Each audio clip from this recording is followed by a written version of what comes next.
Greetings, dear listeners. We're out here tonight to welcome the arrival of the snow moon, the full snow moon of February the 27th. But as you can see, we've got lots of snow, but no moon. After having a brilliant sunny day all day, the clouds have showed up and the moon is nowhere to be seen. Now, as you can see, we've got lots of snow. And because we have lots of snow, we have a lot of animals coming into the city from the countryside. Animals we don't normally see, like owls, deer, and coyotes. Yes, indeed, wily coyotes.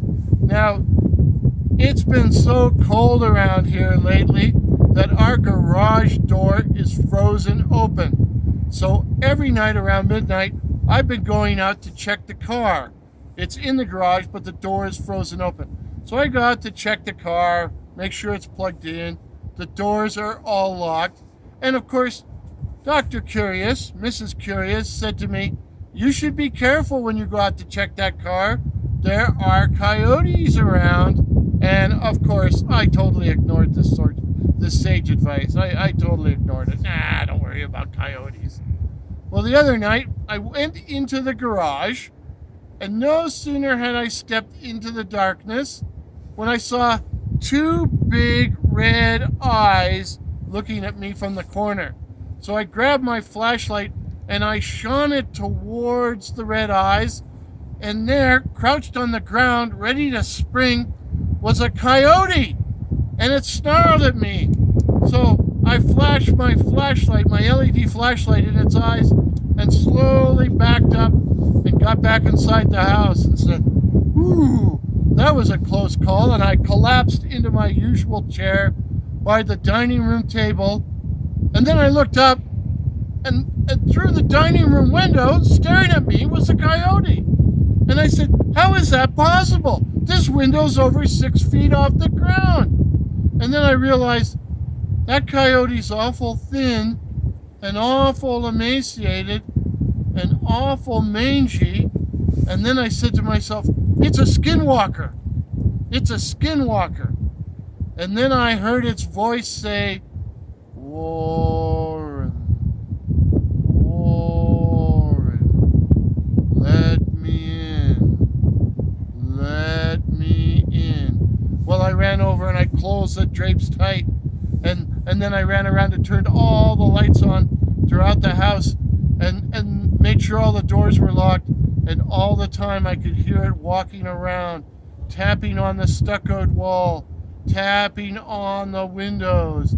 And I could hear it calling to me, "Warren, Warren, please let me in. It's cold outside, Warren.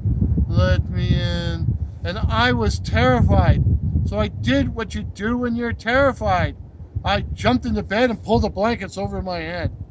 And for the rest of the night, I could hear it walking around outside the house, tapping on the walls and the windows and calling my name and calling Dr. Curious's name. But fortunately, she slept through the whole thing.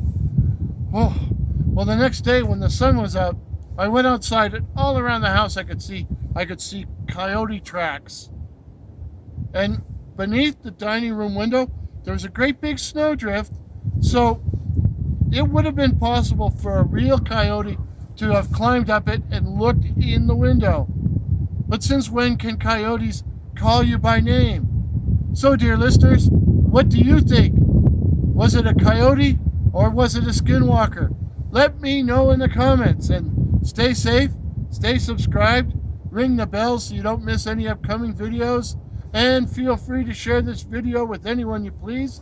If this is your first visit to my channel, please consider subscribing.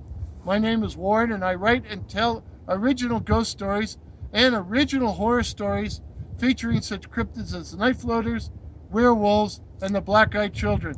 So again, please consider subscribing and help me to reach my goal of 2,021 subs in 2021.